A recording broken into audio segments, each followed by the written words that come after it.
Happy Lunar New Year. It's a late start for me today. As you can imagine from the footage I took last night, it got a bit messy. So I've come out for breakfast at my favourite banh mi place, and it's closed for the next 5 days due to Tet. They certainly like to have a rest during Tet time, the old Vietnamese. So anyway, a local entrepreneur has decided to open his stall right opposite the closed shop. So he's going to do a roaring trade today with all the people that's going to come to get their favourite banh mi and find it closed. He's right there waiting for them. We're going to take a bike ride today and cycle over to the beaches of Hoi An. There's 2 that I'm going to go and look at, and we may get some other stuff done as well, I'm not sure. I've got to get the bike back for 6, and it's about 1:30 now, so I'm not sure exactly how much I'll get done. The old Hoi An shuttle buses doing some good business today. The banh mi from this stand was absolutely nowhere near as good as the ones I've been having, and it was still really delicious. It's 26 degrees today, so I'm thinking I should probably put some sun cream on. And yeah, it's beautiful. It's compared to, you know, where it was, you know, rainy and drizzly. Down here it's just been really nice. And as you can see, I'm cycling now through the rice fields heading towards the beach. What a day for it. Park the bike up then, and don't think it's too far to walk to the beach from here, maybe 5 minutes or so. Right, so here we are then, An Bang Beach. These are the little coconut boats. You can go out and do day trips on these. They look very cool. Wow, it looks like might be a good place for a bit of surfing on old An Bang. It's not bad, is it?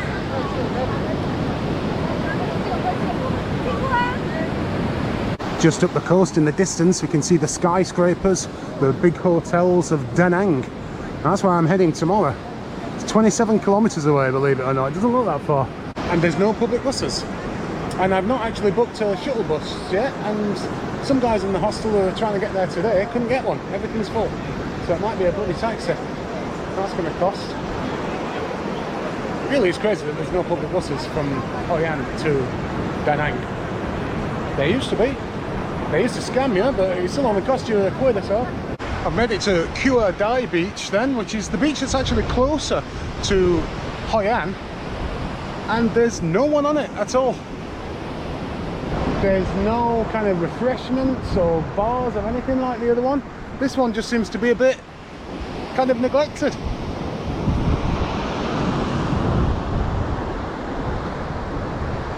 And it's odd because this could be just as nice as the other one.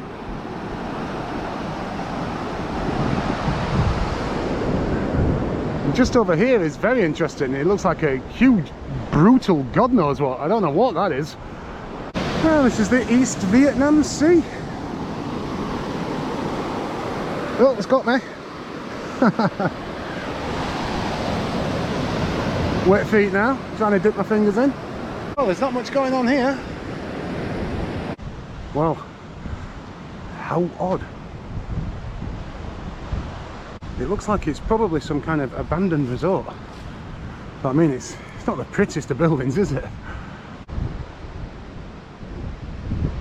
Let's have a look round this thing.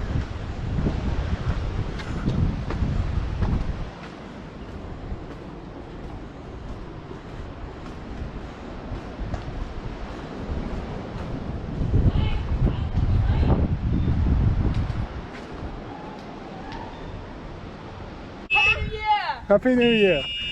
What's your name? Scott! Scott. Scott! Okay. From England! Yeah. Yeah. So bloody friendly, the Vietnamese kids. Look at this. I'm presuming it's an abandoned resort. At some point this would have been a hotel, I guess. But there's no way in. There's a random toilet down there.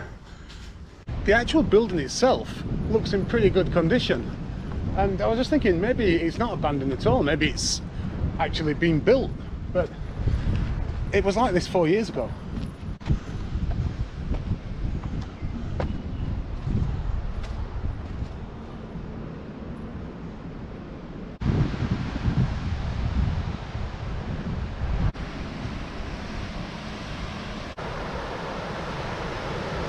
So I'm cycling back to Hoi An from the beaches, and I've just stopped off at this temple.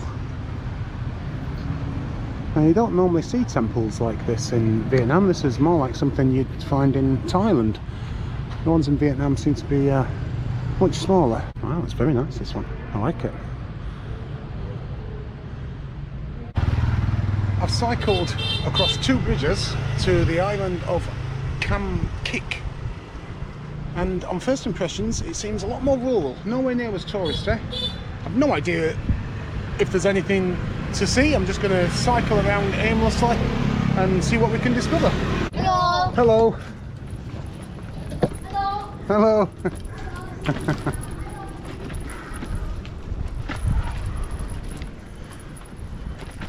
Well, this doesn't feel like Hoi An at all. What a difference a bridge makes. Hello. There's not a great deal to look at on this island. Rice fields, corn fields, a cemetery, and interesting, it looks like a cemetery. They don't actually bury the bodies. It looks like the kind of coffins on ground level. Anyway, yeah, it's very nice. It's very quiet, easy to cycle around because it's flat and the roads are generally pretty good. So it's, yeah, a nice place to get away from the hustle and bustle of the touristy centre of Hoi An Old Town. It's my last night in Hoi An and I'm heading out for some food, and the streets are just crazily quiet. It's like everyone must be at home spending time with their families for Tet.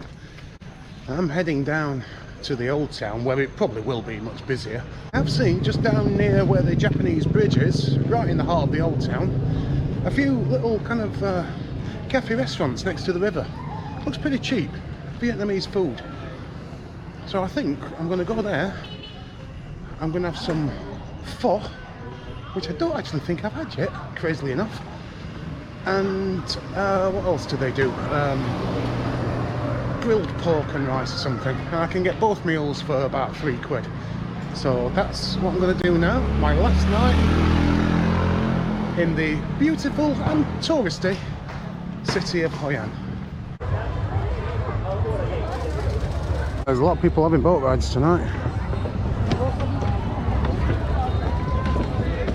Some durian over here. So all of these pretty much sell the same thing. The problem I'm going to have is actually getting a seat.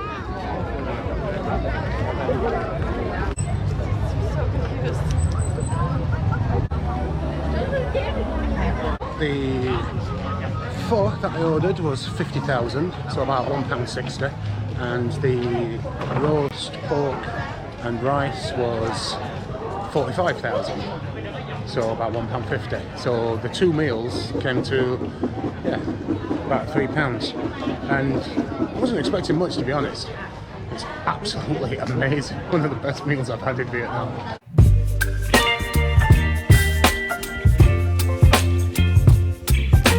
And what a place to sit down and have some delicious food, watch the boats floating down the river with all the lanterns. And I got put with 3 Australian travellers, all solo travellers, and yeah, so I just made myself 3 new friends that I'll never see again.